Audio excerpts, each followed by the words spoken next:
Right. కృపగల దేవుడు మన ప్రభువైన యేసయ్య పరిశుద్ధ నామములో కూడి వచ్చిన మీ అందరికీ నా హృదయపూర్వకమైన వందనాలు తెలియజేస్తున్నాను. త్వరగా కొద్ది నిమిషాలు దేవుని వాక్యాన్ని చెప్తాను, ముగిస్తాను. లూకా సువార్త 13వ అధ్యాయము 11వ వచనం. లూకా శుభవార్త 13వ అధ్యాయము 11వ వచనం. 18 ఏండ్ల నుండి బలహీనపరచు దెయ్యము పట్టిన యొక్క స్త్రీ అచ్చట ఉండెను. ఆమె నడుము వంగిపోయి ఎంత మాత్రము చక్కగా నిలవబడలేకుండెను. 11వ వచనం. యేసు ఆమెను చూసి రమ్మని పిలిచి, అమ్మా, నీ బలహీనత నుండి విడుదల పొంది ఉన్నావని ఆమెతో చెప్పాను. 16వ వచనం చదువు. ఇదిగో 18 ఏండ్ల నుండి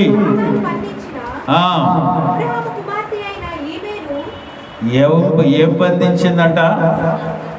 సాతాను బంధించిన అబ్రహాము కుమార్తె అయిన ఈమె విశ్రాంతి దినమందు ఈ కట్ల నుండి విడిపింపతగదు. చాలు, ప్రార్థన చేసుకుందాం. కృపగల దేవ, దయగలిగిన మా ప్రభువా, మీ కొందనాలు నాయనా. ఈ రాత్రికాల సమయం ఇప్పటి వరకు బిడ్డలు మీరు ఇచ్చిన స్వరాలతో మిమ్మల్ని స్తుతించారు, మహింపరిచారు, ఘనపరిచారు. కొద్దిసేపు నీ మాటలు వినాలని ఆశతో, ఆసక్తితో నీ సన్నిధిలో ఉన్నాం ప్రభువా. ఈ చదవబడిన లేఖన భాగంలోని సత్యాన్ని మాకు బయలుపరిచి, నీ వాక్యాన్ని మా హృదయాల్లో భద్రపరిచి, నీ లేఖనానుసారంగా జీవించే కృప మాకు అనుగ్రహించి మహిమ పొందమని మా ప్రభువైన యేసయ్య పరిశుద్ధ నామమున అడుగుచున్నాను తండ్రి, ఆమేన్.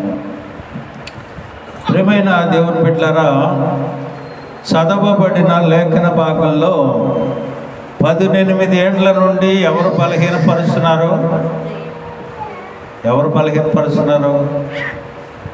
ఎన్ని సంవత్సరాల నుంచి? 18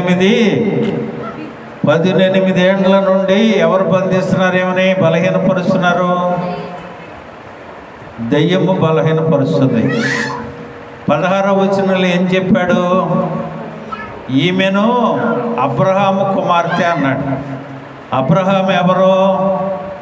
విశ్వాసులకు తండ్రి. అంటే ఈమె ఎవరో?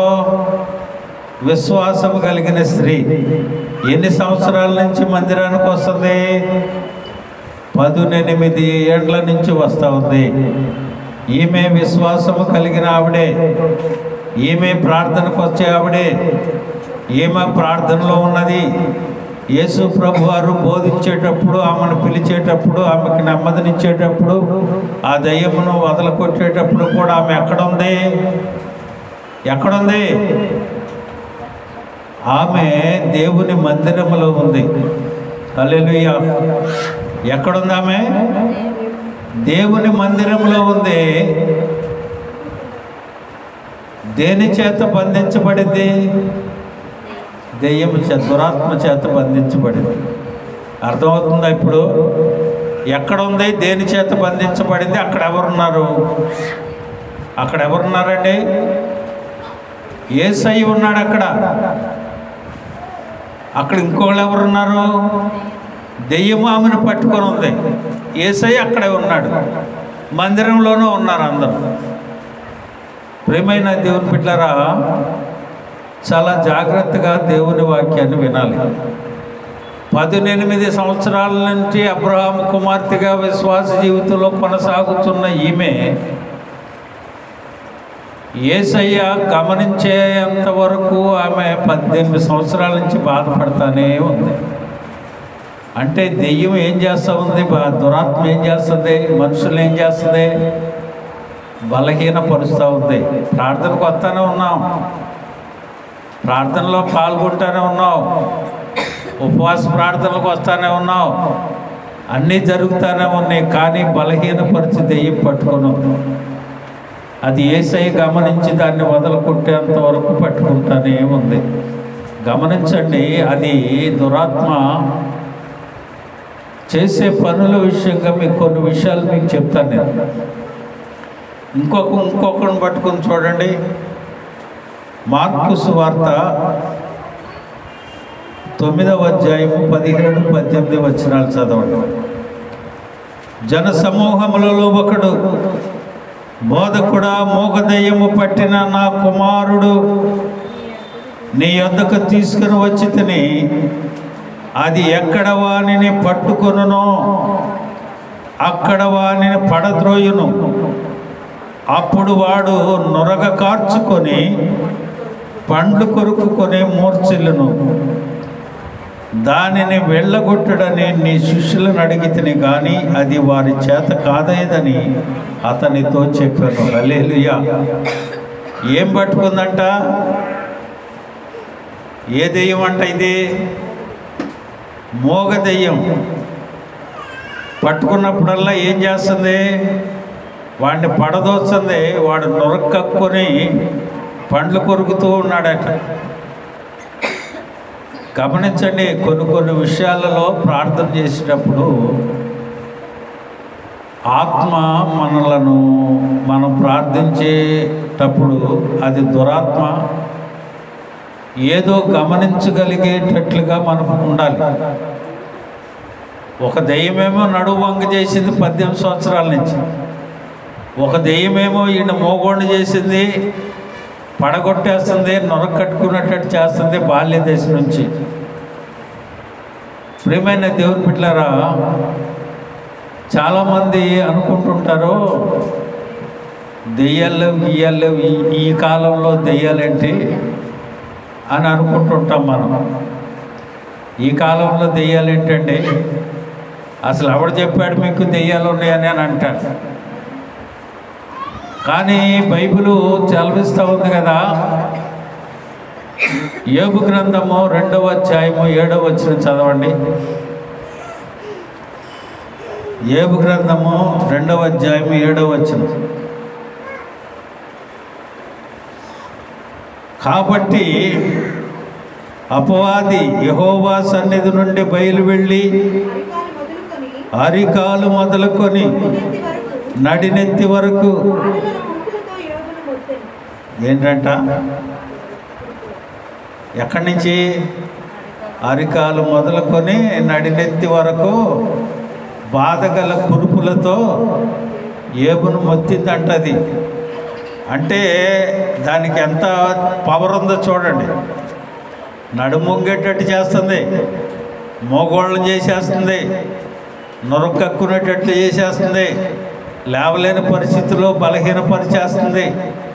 అలాగనే ఏబుని ఏం చేస్తుంది? నడినెత్తి మొదలుకొని అరికాలు వరకు కురుపులతో చీము కారిపోయే పరిస్థితిలో కలుగు చేసిందని, అరికాలు మొదలుకొని నడినెత్తి వరకు బాధ కలుగు కురుపులతో ఏబును మొత్తింది. గుర్తుపెట్టుకోండి, నువ్వు ఇంట్లో ప్రార్థించేటప్పుడు చాలా జాగ్రత్తగా ప్రార్థన చేసుకుంటూ ఉండాలి.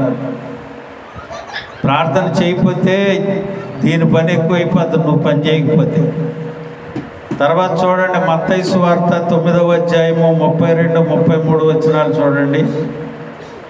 యేసును ఆయన శిష్యులను వెళ్ళుచుండగా కొందరు దయ్యము పట్టిన ఒక మోగవాణిని ఆయన యొద్దకు తీసుకుని వచ్చింది. దయ్యము వెళ్ళగొట్టబడిన తర్వాత ఆ మోగవాడు మాట్లాడగా జనసమూహములు ఆశ్చర్యపడి ఇశ్రాయేలీలలో ఇలాగూ ఎన్నడూ కనపడలేదని చెప్పారు. ఏం జరుగుతూ ఉంది ఇక్కడ? మోగోడు పుట్టు దగ్గర నుంచి అందరూ వాడిని చూస్తూ ఉన్నారు. ఎరా ఏంటి నేను మాట్లాడుతున్నావు అంటే, యేసని ఆయన ఒక ఆయన నన్ను బాగు చేశాడు అని చెప్తున్నాడు. ఈ దురాత్మలు ఏం చేస్తూ ఉన్నాయి తెలుసా అండి? ఎందుకు ఈ విషయాలు మీకు తెలియజేస్తూ ఉన్నాను అని అంటే, వీటి విషయాలు మనం తెలుసుకోకపోతే మనం మార్గం తప్పే అవకాశాలు ఉంటాయి. ఏదేదో మనం చేస్తూ ఉంటాం. చూడండి, ఇంకో సువార్త చెప్తాను. ఇంకోటి 1 దశలోనిక 5వ అధ్యాయం 6వ వచనం. కావున ఇతరుల వలె నిద్రపోక మెలకువగా ఉండి మత్తులము కాకవిందము. మనం ఏం చేస్తూ ఉంటాం? మనం ఏం చేసినా నిద్ర రాదు. దేవుని సన్నిధికి రాగానే నిద్ర వస్తుంది. నిద్రమత్తు గల ఆత్మ మనల్ని ఏం చేస్తూ ఉంటుంది? నిద్రపరుస్తూ ఉంటుంది. ఎందుకని?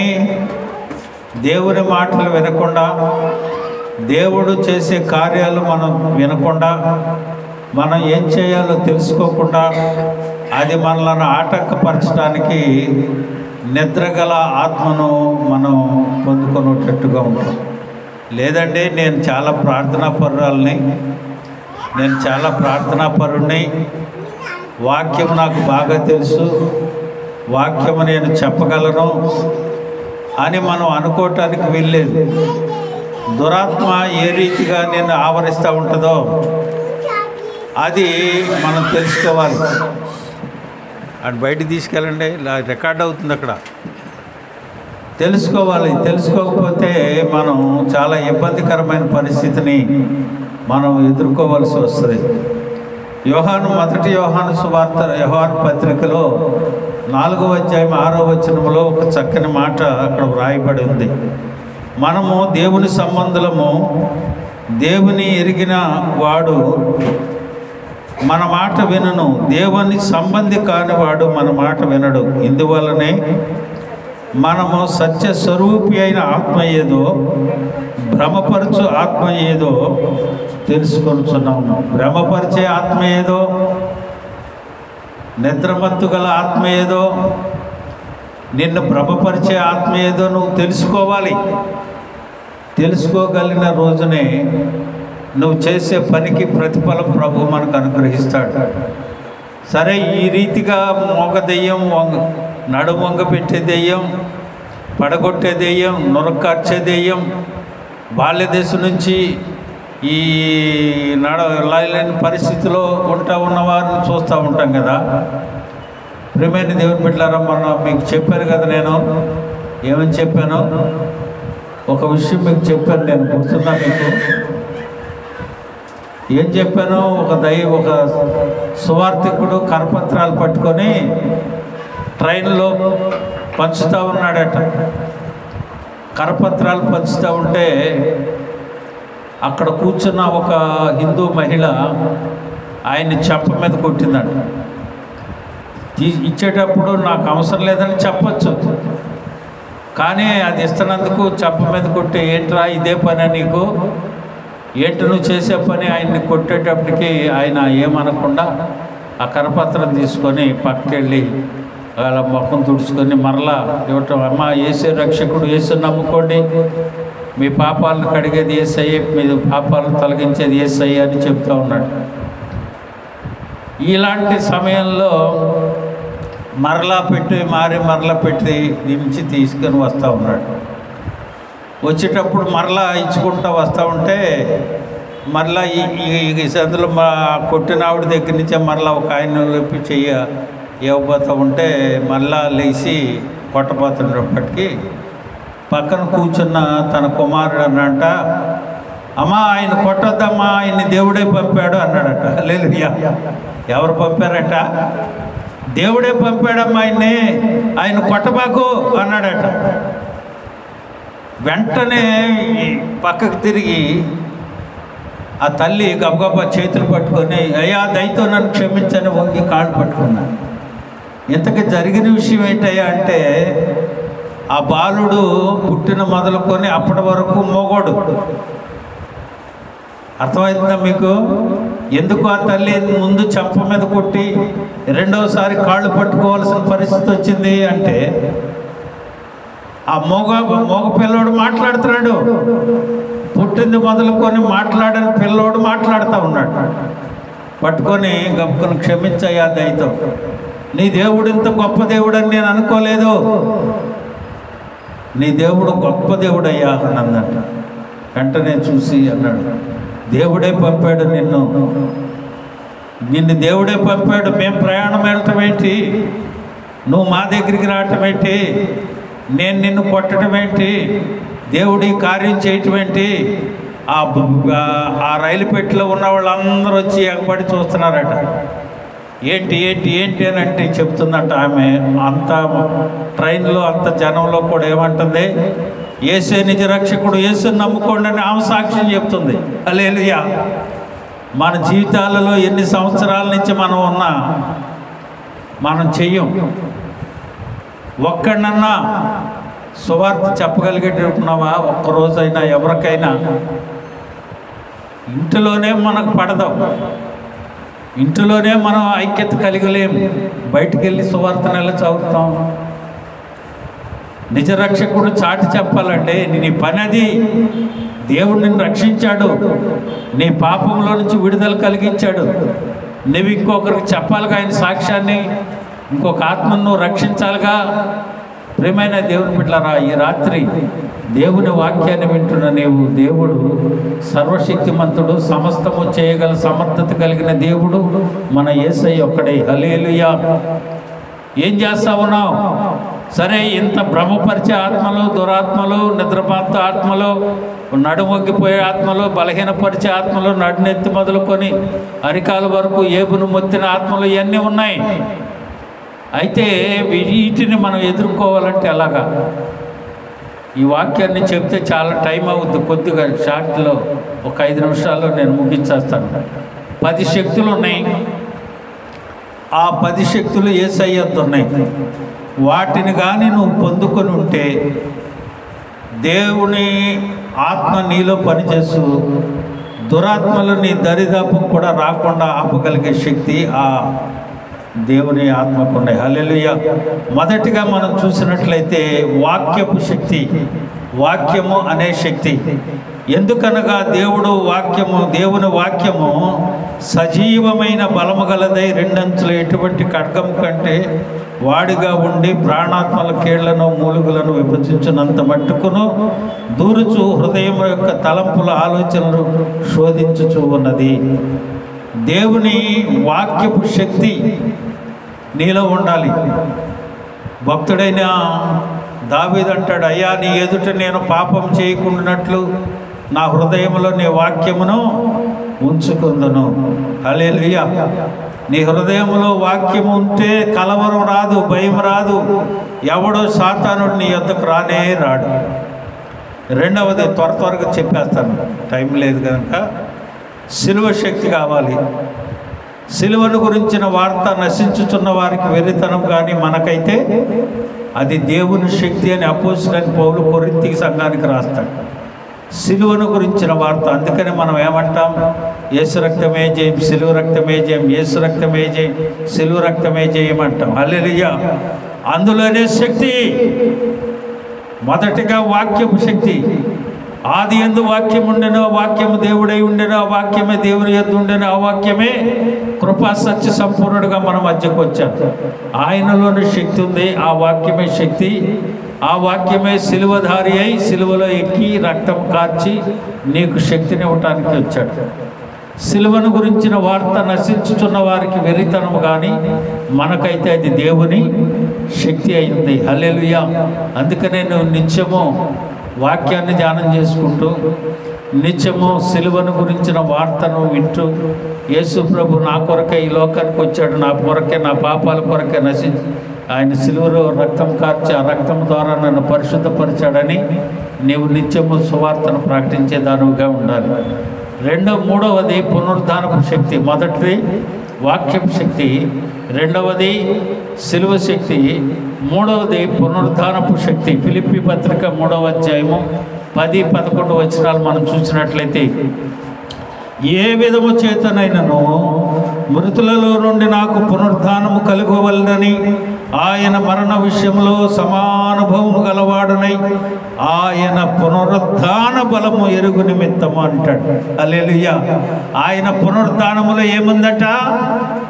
బలముంది, పునరుద్ధానపు శక్తి ఉంది. ఆయన కానీ లేకపోతే నీ శక్తి లేదు. ఈ లోకమంతా వాడు పరిపాలన చేస్తూ ఉన్నాడు. వాడిని ఎదిరించే శక్తి నువ్వు పొందుకోకపోతే ఆయన పునరుద్ధానుడు కాకపోతే పునరుద్ధాన బలము ఎరుగు నిమిత్తము ఆయన శ్రమలలో పాలివాడొకటి ఎట్టిదో ఎరుగు నిమిత్తమును సమస్తమును నష్టపరుచుకొని వాటిని పెంటతో సమానముగా ఎంచుకొనుచున్నాను అని అంటాడు. హల్లెలూయా. పునరుద్ధానములో అంత శక్తి ఉంది. వాక్యపు శక్తి, శిలువ శక్తి, పునరుద్ధానపు శక్తి, అలాగనే పరిశుద్ధాత్మ శక్తి. చూడండి, అపోస్తల కార్యాలు 1వ అధ్యాయము 8వ వచనం, ఆయనను పరిశుద్ధాత్మ మీ మీదికి వచ్చినప్పుడు మీరు శక్తి నొందెదరు. హల్లెలూయా. ప్రియమైన దేవుని బిడ్డలారా, నువ్వు బలహీనంగా ఉన్నావు అని అంటే ఏమి లేదు నీలో, ఏమి లేదు నీలో, ఏమి లేదు నీలో, పరిశుద్ధాత్మ లేదు.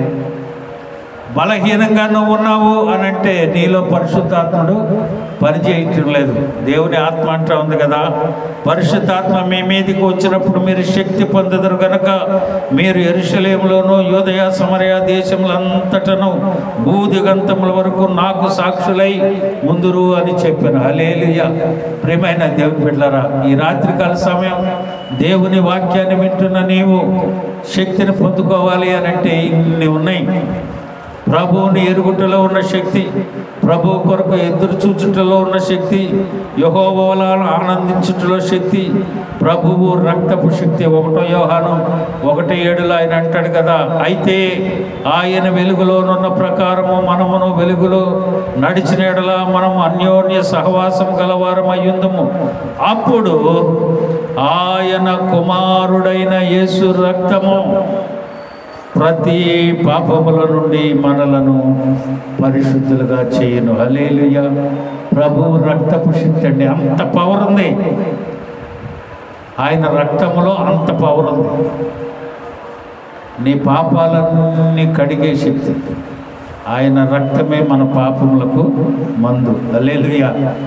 కనుక ప్రియమైన దేవుని బిడ్డలారా, దేవుని రాజ్యపు శక్తి, సువార్త శక్తి, దేవుని రాజ్యపు శక్తి, ఇవన్నీ వివరించే దాదాపు చాలా టైం పడుతుంది. చివరిగా ఒకటి చెప్పి ముగించేస్తాను. చూడండి, 1 కొరింథీ పత్రిక 4వ అధ్యాయం 20వ వచనం, దేవుని రాజ్యము మాటలతో కాదు కానీ శక్తితోనే ఉన్నది. హల్లెలూయా. ఏముందంట దేవుని రాజ్యంలో? ఏముందంట? మాటలు కాదు, శక్తి ఉంది అక్కడ. హల్లెలూయా. శక్తి కలిగిన దేవుడు ఉన్నాడు మన పక్క. భయపడవలసిన పనేమీ లేదు, నిరసించవలసిన పనేమీ లేదు. ప్రియమైన దేవుని బిడ్డలారా, మనము దేని విషయమై దేవుని సన్నిధిలో మనం ఉండి ప్రార్థిస్తున్నామో దాన్ని కనుగొనేటట్లుగా మనం ఉండాలి. బలహీన పరిస్థితి, ఆటంక పరిస్థితి, దానికి ఎన్ని జిమ్మిక్కులు చేయాలో అన్నీ తెలుసు. దానికి నిద్రపడి చేస్తుంది. ఎందుకంటే అది నీకు అవసరం. ఒకరోజు అది ఎన్నైదు ప్రార్థన చేసుకోవాలి, ప్రార్థన చేయలేదు. దేని గురించి అయితే నువ్వు అనుకుంటుంటావో అది దైవజనుడు వాక్యం చెప్తూ ఉంటే ఆ మాట వినలేదు. ఎందుకంటే ఆ మాట నువ్వు ఎత్తి ప్రార్థన చేస్తే దేవుని శక్తి నీలోకి వచ్చి పనిచేస్తే అది తిరగటానికి ఉండదు కదా. గమనించుకోవాలి వీటిని. ఎందువలన దీనికి మనం ఉంటా ఉన్నాము, ఎందువలన ఈ బలహీనపరిచే ఇప్పుడు అది మనలను ఎందుకు బలహీనపరుస్తూ ఉంది? యేసయ్య చూశాడు ఆమెని. 18 సంవత్సరాల నుంచి ఉందా నీకు? రామ్మా లేగు అన్నాడు. అమ్మా లేవు, లేచి నిలబడు. 18 సంవత్సరాలు ఉంది మందిరంలో. దేవుడు చూశాడు, లేకమ్మన్నాడు. ఏమొచ్చింది ఆమెకి? శక్తి వచ్చింది, లేచింది. అప్పటి వరకు ఏమైంది? వంగిపోయి ఉంది, లేవలేక ఉంది, నిలబడలేని పరిస్థితిలో ఉంది. కానీ యేసయ్య ఎప్పుడైతే ఆమెను పిలిచాడో, యేసయ్య ఎప్పుడైతే ఆమెను దరి చేర్చుకున్నాడో, యేసయ్య ఎప్పుడైతే ఆమెను స్వస్థత ఇచ్చాడో వెంటనే ఆమె లేచి నిలబడింది. ప్రియమైన దేవుని బిడ్డలారా, దేని చేత బలహీనులంగా మనం ఉన్నామో, ఏ బలహీనత చేత మనం కృంగిపోతున్నామో, ఏ బలహీనత మనలో అది కలుగు చేసి ఆనందిస్తుందో, బాగుందా, చక్కగా అయిందా నీకు? ఇప్పుడు నేను వెళ్ళొద్దు అంటే వెళ్ళావుగా. ఇప్పుడు చూడు ఎన్ని కష్టాలు వచ్చినాయో, ఎన్ని ఇబ్బందులు వచ్చినాయో. నువ్వు వెళ్ళకుండా ఉంటే రావు కదా అన్నట్టుగా ఉంటుంది. ఎన్ని కష్టాలు వచ్చినా, ఎన్ని నష్టాలు వచ్చినా, ఎన్ని ఇబ్బందులు వచ్చినా ఒకటే గుర్తుపెట్టుకోండి, ఆయన రాకడ వరకు మన ప్రాణ, ఆత్మ, దేహములను, శరీరాలను పవిత్రత కలిగిన వారమై ఉండాలి. హల్లెలూయా. అప్పుడే మనం ప్రభు రాజ్యంలో శక్తిని కలిగిన వారముగా ఉంటాం, ప్రభు రాజ్యంలో ఉంటాం. ఏ బలహీనపరుచు ఆత్మ ఈరోజు నిన్ను బలహీనపరుస్తుందో దాని గురించి మనం ప్రార్థన చేసుకున్నాం. ఈ రాత్రి ప్రభు ప్రతి బలహీనత నుంచి మనలను విడుదల కలిగజేయునుగాక. అందరూ తల్ల